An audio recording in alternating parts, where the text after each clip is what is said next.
I'm 29, work as a ranch manager in Montana. That's what I tell people anyway. Technically accurate, but missing some context. I'm managing my family's ranch, 4th generation, about 50,000 acres. My great-grandfather bought the land back in the 1920s when nobody wanted it. Too remote, too rocky, barely any water. He paid next to nothing and spent his life building it into something that could sustain cattle. My grandfather expanded it. My dad modernized it. And 3 months ago, I officially inherited the whole thing when my grandfather passed. I don't talk about the inheritance much. Not because I'm trying to hide it, but because the moment you mention owning land, people get weird. They either think you're loaded and treat you differently, or they assume you're some backwards hillbilly. Neither one is accurate. I drive a beat-up F-250 covered in mud, wear Carhartt work clothes that are genuinely work clothes, and my hands are calloused from actual ranch work, not a gym membership. I met Sienna about 8 months ago at a coffee shop in Bozeman. She was visiting from Seattle, supposedly on a work trip. Marketing consultant, she said. She had that put-together look, designer jeans, expensive purse, perfect makeup even at 9 in the morning. We got to talking, hit it off, and somehow it turned into a long-distance thing that became not so long-distance when she decided to relocate for career opportunities. Translation. She moved in with me about 4 months ago. Things were good for a while, or I thought they were. She'd post photos of the ranch on Instagram, mostly sunsets and the horses, nothing that showed the actual work. She'd caption them with stuff like, "Finding myself in big sky country," and "Embracing the simple life." Her friends would comment with heart emojis and "You're living the dream." But I started noticing things. She'd get frustrated when we didn't go into town enough. She'd complain about the internet being slow. She'd make comments about how I dressed, suggesting I upgrade my style now that we were together. Little things that individually meant nothing but added up to a pattern. About 6 weeks ago, I got the official paperwork finalizing the inheritance. Not just the ranch itself, but everything tied to it, the mineral rights, the water rights, all of it. I was excited. This was my family's legacy, and now it was officially mine to steward. I told Sienna over dinner. I thought she'd be happy for me. Her response, "Wait, so you inherited land? Like, actual land? Where is it?" "Here, all of this. The whole basin." She pulled out her phone right there at the table. Started looking it up on Google Maps, on Zillow, I don't even know what else. I watched her face change as she scrolled. "Colton, it's just empty land. There's nothing out here. The property value estimates are..." She trailed off, shaking her head. I tried to explain. Agricultural land doesn't appraise like suburban real estate. It's valued for production capacity, not development potential. Plus, we weren't selling, so market value didn't really matter. She didn't get it. Or didn't want to. What I didn't know, what I found out later from one of her friends who felt guilty, was that Sienna had been taking some online course. The High Value Woman Academy, or something like that. Some influencer teaching women how to level up and attract high-value men. Part of the curriculum was learning to assess a man's assets. Apparently, empty land in Montana didn't make the cut. 2 weeks ago, it was her birthday. She wanted a party at this upscale restaurant in Bozeman. I'm talking $100 steaks, wine list thicker than a phone book, the whole production. Not really my scene, but it was her birthday. I made reservations, invited her friends, mostly other women from this academy thing, I realized later. The party was fine until dessert. That's when Sienna stood up, tapped her wine glass to get everyone's attention, and made an announcement. "I want to thank everyone for coming tonight, and I want to thank Colton for paying for this lovely evening." She paused. People were smiling, thinking this was going somewhere sweet. But I also need to be honest about something I've been struggling with. Colton is a wonderful person. He's kind, he's hardworking, he's stable. But I've realized that I need more than stability. I need ambition. I need someone with vision, someone who's building something bigger than a quiet life in the middle of nowhere with worthless land and cows. The table went silent. I just sat there, genuinely trying to process what was happening. She kept going. "I've learned that I need to value myself more. I deserve a partner who matches my energy, who has real assets and real prospects. And I'm sorry, Colton, but you're just a country guy with some dirt that nobody wants. I need to find someone who can give me the life I deserve. Her friends started nodding, actually nodding, like this was some empowering moment. I didn't argue, didn't make a scene, just pulled out my wallet, took out my credit card, and handed it to the waiter. Whatever the final bill is, add 25% and close it out. Then I stood up, looked at Sienna, and said, I hope you find what you're looking for. Walked out to my truck and drove home. Here's what Sienna didn't know, what I found out literally the day before her birthday. A natural gas company had been surveying the basin. Turns out there's a significant gas deposit under about 30,000 acres of my land. They'd sent an offer through my attorney. $15 million up front for mineral rights lease, plus 10% royalties on production for the next 50 years. My attorney was drafting the contracts when Sienna was Googling property values on Zillow. I signed the papers yesterday. The first payment hits my account next week. And Sienna, last I checked, she'd moved in with some guy named Preston, who drives a leased BMW and works in commercial real estate development. Her Instagram is full of photos of them at expensive restaurants and hotel pools. I'm not mad. Honestly, I'm relieved. She did me a favor by showing me exactly who she was before I wasted any more time. Update 1.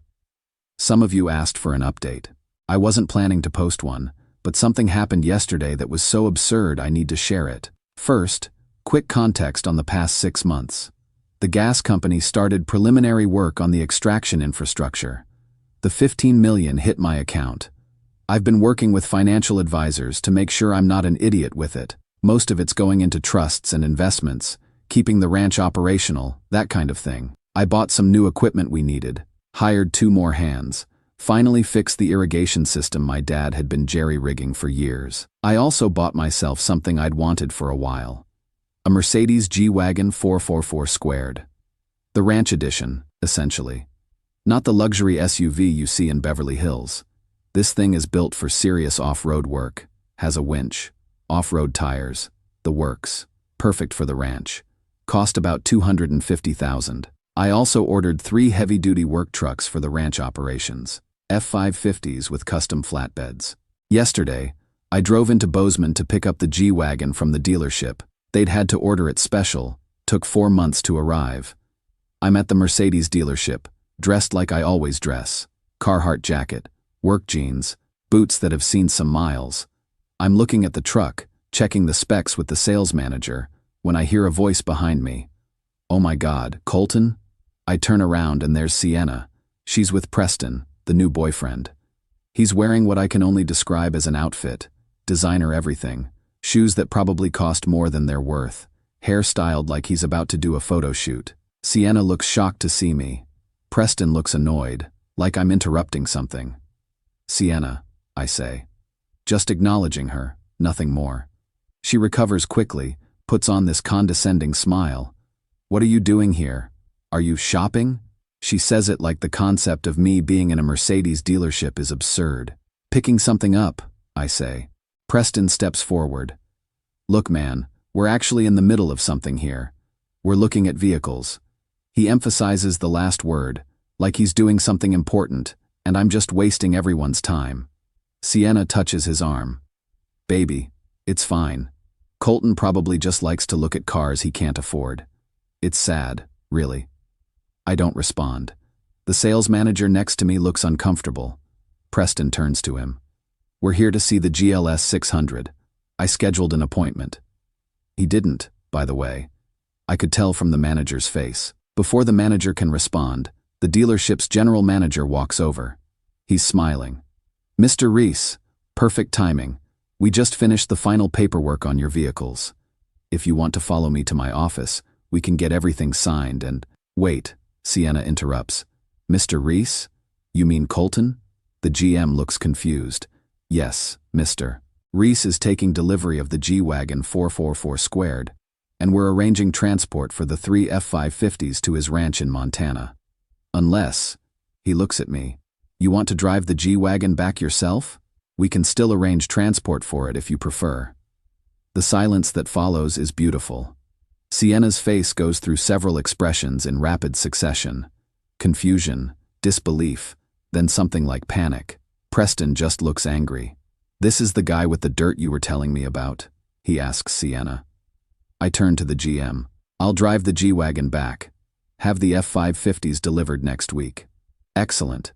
Let me get those keys for you." As he walks away, Sienna grabs my arm.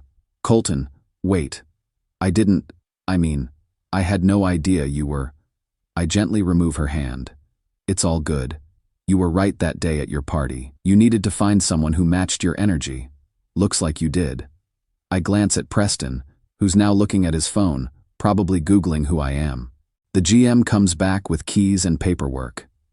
"The 3 work trucks will be delivered to Reese Basin next Thursday. Is that still the preferred location?" "That works. Thanks." I sign everything, shake hands, and head toward my new truck. Behind me, I hear Sienna's voice, quiet, talking to Preston. "That has to be wrong. He's probably just a driver for the actual owner or something. The dealership got confused." I almost laugh. Let her think that. Makes no difference to me.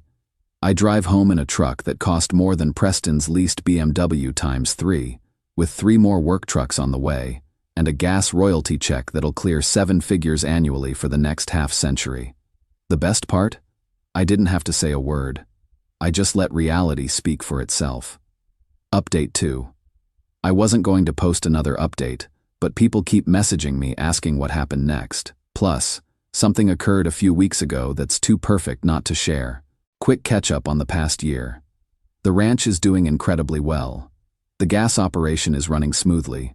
Royalty checks are consistent. I've been able to invest in some conservation efforts I've wanted to do for years. Restored about 3,000 acres of wetlands. Working with the state on an elk migration corridor. That kind of thing. I've also been seeing someone. Her name is Blair Halloway.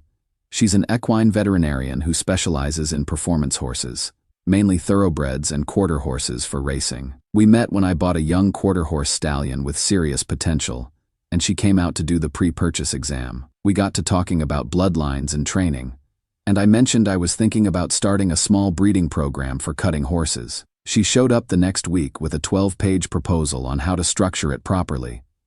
Not because I asked. She just thought it was an interesting project. We've been together for about 8 months now. Blair's different from anyone I've dated. She grew up in old money. Her father's a U.S. senator. Her mother's family owned significant timberland in Oregon. She went to Princeton, then vet school at UC Davis. She could have done anything but chose to spend her days with her arm shoulder deep in a horse, checking for pregnancy or treating colic. She dresses like I do. Jeans, boots, work shirts. Drives a 10-year-old Ford F-350 diesel with a built-in Farrier setup in the bed. Lives in a modest house near Livingston. You'd never know she came from money unless you paid attention to the details. Like her watch is a Patek Philippe her grandfather gave her, or her regular boots are custom-made Lucchese. She doesn't care about impressing anyone. She just does the work she loves. Last month, she got invited to something called the Harvest Gala. It's this annual event in Billings, very exclusive, very old money. Agriculture, energy, mining families who've owned Montana land for generations. Not the kind of thing you can buy your way into. It's invitation only, and the invitations go to people who actually work their land, not just own it. Blair asked if I wanted to go as her date. I said yes. The gala is held at this old mansion that's been converted into an event space. It's understated in that way that screams money. Nothing flashy, everything quality. Lots of people in nice but not showy clothes. Ranchers in sport coats and bolo ties. Women in elegant dresses that aren't trying to outdo each other. We arrive, check in, head to the reception area. There's a bar set up with high-end whiskey and wine. I'm getting Blair a glass of wine when I hear a familiar voice. Oh, you have got to be kidding me. I turn around. It's Sienna. She's wearing a dress that looks expensive but somehow cheap at the same time. Too tight. Too much happening. She's with Preston, who's in a suit that's trying way too hard. They both look out of place. "What the hell are you doing here?" Sienna asks me. Her voice is loud enough that a few people glance over. "Attending the gala," I say calmly. "This event is for—" She stops, looks confused. "You shouldn't be here. Did you sneak in?" Preston steps up. He looks nervous, which is interesting. "Sienna, Maybe we should— No, she cuts him off. I'm tired of running into this guy everywhere. First the dealership, now here? Are you stalking me, Colton? Did you get a job here? Is that it? You're serving drinks or something? Before I can respond, Blair appears next to me, hands me a glass of whiskey, and looks at Sienna with mild curiosity. Hi, I'm Blair, and you are? Sienna looks her up and down. I'm his ex-girlfriend. Who are you supposed to be? His fiancée, Blair says simply. We'd actually just started talking about engagement. Nothing official yet, but I don't correct her. Did you say something about serving drinks? Sienna crosses her arms. Your fiancé is a rancher. He has no business being at an event like this unless he's working it. Interesting. Blair sips her wine. What brings you here? My boyfriend Preston is in commercial development. He's here networking for a major pipeline project. We were invited. The defensiveness in her voice suggests otherwise. Preston, meanwhile, has gone pale. He's staring at me. I see the recognition finally clicking into place. You're Reese Basin, he says quietly. That's the property name, yeah. The Reese Basin. The gas rights Reese Basin. He's not asking. He's confirming what he clearly just realized. That's the one. Preston turns to Sienna, and his face is doing something between rage and panic. This is your ex? The one you said had worthless land? Sienna looks confused. What does that have to do with— I've been trying to get a meeting with him for 6 months, Preston's voice cracks. The pipeline route we're developing needs to cross his land. I've sent 5 emails, called his attorney's office a dozen times. The whole project is stalled because we can't get access. He looks at me, and suddenly his whole demeanor changes. The cocky businessman is gone. Mr. Reese, please, if I could just have a moment of your time to discuss— I remember you, I interrupt. You're the guy from the dealership, the one who told me I was interrupting something important while you weren't even a serious buyer. The one with the girlfriend who said I couldn't afford the spare tire. Preston's face goes red. That was a misunderstanding. Sienna didn't know who you— She didn't need to know who I was. She just needed to not be rude to people. I take a sip of my whiskey. I don't do business with people who can't assess risk properly. If your girlfriend can't tell the difference between a man who owns 50,000 acres and a guy who's window shopping, then your judgment's too poor for me to trust with land access. The implications hit Preston immediately. Without that land access, his pipeline project is dead. I can see him doing the math, the investors he'd have to answer to, the contracts he'd already signed, the deposits he'd probably already spent. He turns on Sienna. You told me he was nobody. You said he was just some cowboy with dirt nobody wanted. I didn't know. Sienna's voice goes shrill. He never told me he had money. He didn't need money. He had land. Do you have any idea what you've cost me? They start arguing right there in the middle of the gala. The kind of argument where it's clear this isn't the first time, where all the resentments come pouring out. Security quietly appears. A gentleman in a blazer politely asks Preston and Sienna to take their discussion outside. It's done smoothly, professionally, but it's clear they're being removed. As they're being escorted out, Preston is still trying to call back to me. Mr. Reese, please, can we schedule a meeting? I can explain. I don't respond. Just watch them leave. Blair squeezes my hand. Well, that was dramatic. Sorry you had to see that. Are you kidding? That was the most entertainment this gala's had in years, she grins. Also, fiancé, was that okay that I said that? Actually, I pull out the small box I'd been carrying in my jacket pocket. I was going to ask you later tonight, but since you already told everyone— I open it. It's my grandmother's ring, a simple sapphire that my grandfather gave her 70 years ago. Blair's eyes go wide. Colton Reese, are you serious right now? I'm serious. Marry me. She doesn't even hesitate. Yes. Obviously, yes. The older couple next to us at the bar starts clapping. Then the whole area joins in. Someone sends champagne to our table. It's the best night I've had in years. Final update, last update, I promise. But the ending to this whole saga is too good not to share. Blair and I got engaged that night at the gala. We've been planning a small wedding at the ranch for this fall. Just family and close friends. Nothing elaborate. Blair's not interested in a big production, and neither am I. Life's been good. The ranch is thriving. The conservation projects are ahead of schedule. Blair's vet practice is busier than ever, and she's been helping me develop the cutting horse breeding program we'd talked about. About a week ago, we were reviewing some paperwork in my office when my attorney called. He handles most of the business side of the ranch, contracts, leases, that kind of thing. Colton, you know Preston Sterling's development company, the pipeline guy. Yeah. They filed for bankruptcy last month. The bank seized their assets and they're liquidating everything. There's a property that came up in the auction that Blair might be interested in. He sends over the details. It's 150 acres about 40 minutes from the ranch. Has a nice barn setup, some pastures, indoor arena. Would be perfect for the horse breeding operation we're planning. What's the catch? I ask. No catch. It's going for cheap because of the bankruptcy. But here's the interesting part. The company address lists Preston Sterling as CEO, but the property deed shows an LLC that traces back to, I think his girlfriend? Sienna Vale? I almost laugh. Preston must have put the property in her name to protect it from business liabilities. Except now it's all going to auction anyway because of how the bankruptcy was structured. I tell my attorney to bid on it. Blair's sitting next to me, and I explain what it is. Her eyes light up. That would be perfect for the breeding operation. Way better than building from scratch. 2 days later, we own it. Paid cash, 30% below market value. The bankruptcy court was just trying to liquidate quickly.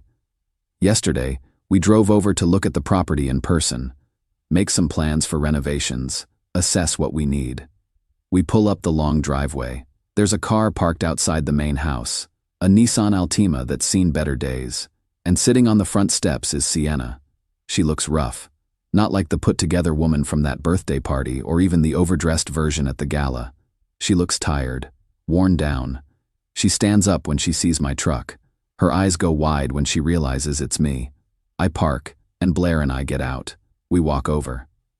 Colton, Sienna says. Her voice is quiet, shaky. What are you doing here? We own this property now, I say simply. Bought it at auction. The color drains from her face. That's not possible. This is Preston's. Preston filed for bankruptcy. Everything got liquidated, including this property that was in your name, apparently. She sits back down on the steps. He told me it was safe. He said putting it in my name would protect it from his business debts. He promised. Where's Preston now? Blair asks, not unkindly. Gone.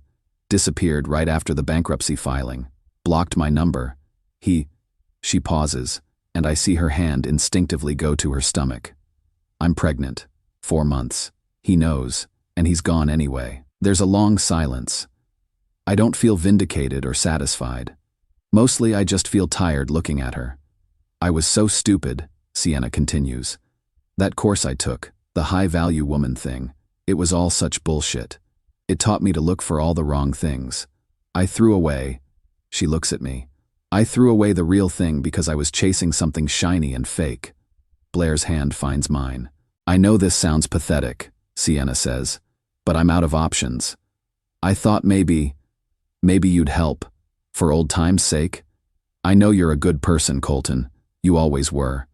And this baby, it needs... A Range Rover pulls up behind my truck. Blair's attorney, Rebecca, gets out. She's been handling the property transfer paperwork. Perfect timing, Blair says. Rebecca, this is the previous owner. She needs to vacate the property. Rebecca is all business. You have 72 hours to remove your personal belongings. After that, anything left on the property becomes the possession of the new owners. Here's the official notice. She hands Sienna an envelope. Sienna takes it with shaking hands. She looks at me one more time. Please, Colton. I know I don't deserve anything from you, but... Blair steps forward. Her voice is kind but firm. I'm going to give you some advice that's actually valuable, unlike whatever that course taught you. The measure of a man isn't in what he can buy you or how he makes you look on Instagram. It's in his character, his integrity, how he treats people when there's nothing in it for him. She gestures to me. Colton was that person. He still is. He would have built a good life with you if you'd valued what actually mattered. But you didn't. You chose someone who assessed your worth the same way you assessed Colton's, by superficial metrics that looked good but meant nothing. Sienna's crying now. The baby you're carrying deserves better than what either you or Preston are offering right now, Blair continues. I suggest you spend the next 5 months figuring out how to become the kind of person who can provide that. Not by finding another man to finance it, by becoming someone worth respecting. Blair takes my hand. We need to measure the barn. You have 72 hours. I suggest you use them wisely. We walk past Sienna toward the barn. Behind us, I hear her car door open and close. The engine starts. She drives away. That was harsh, I say to Blair. Was it wrong? I think about it. No. It was probably the most honest thing anyone said to her in a long time. She needed to hear it from another woman. From you, it would have just sounded like revenge. What's going to happen to her? Blair squeezes my hand. Same thing that happens to everyone who makes choices like she did. She'll either learn and grow from it, or she won't.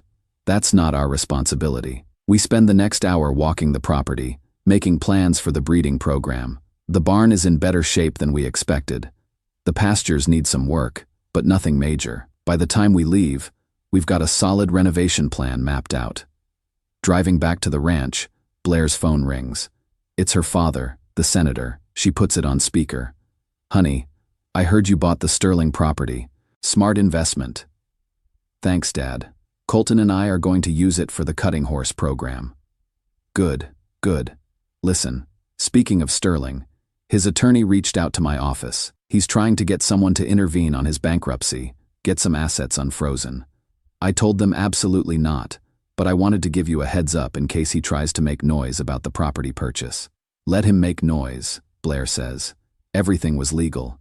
The bankruptcy court handled it. That's what I figured. Also, your mother wants to know if you've set a wedding date yet. She's getting impatient. Blair laughs. Tell Mom we're thinking October, at the ranch. She'll want to help plan. I'm sure she will. They talk for a few more minutes about family stuff, then hang up. Your mom's going to turn our small wedding into a production, isn't she? I ask. Probably, but she's harmless. Plus, she'll pay for it, which means you can put that money toward the new foaling barn we'll need. I glance over at her. You're already planning expansions? Obviously. If we're doing this, we're doing it right, she grins. That's what you get for proposing to someone who actually understands asset development. I start laughing. Can't help it. What? She asks. Nothing. Just thinking about what Sienna would say if she could see this. You planning multi-year breeding programs and facility expansions like it's normal dinner conversation. Well, it is normal. For people who actually build things instead of just posting about them. We drive in comfortable silence for a while. The Montana landscape rolls past. The land I grew up on. The land my great-grandfather bought when nobody else wanted it. The land that's now worth more than most people will earn in several lifetimes. You know what the crazy part is? I say eventually. I genuinely would have been happy with Sienna if she'd been happy with the life we could have built together. Not this life, necessarily. Just a good life, working the ranch, raising a family, building something real. I know, Blair says quietly. That's who you are. You don't need the money or the gas royalties or any of it. You'd be content working the land either way. Would you? She thinks about it. Yeah, I would. I didn't choose equine medicine because it pays well. It doesn't, relatively speaking. I chose it because I love it. Everything else is just extra. That's why this works, I say, because we're both crazy enough to choose the hard work over the easy money. Something like that. We pull up to the ranch as the sun's setting. The house my great-grandfather built, that my grandfather expanded, that my father maintained, that's now mine to steward and eventually pass on. Blair looks at it and smiles. You know what we should call the breeding program? What? Legacy performance horses. Because that's what we're actually building here. Not just a business, a legacy. I lean over and kiss her.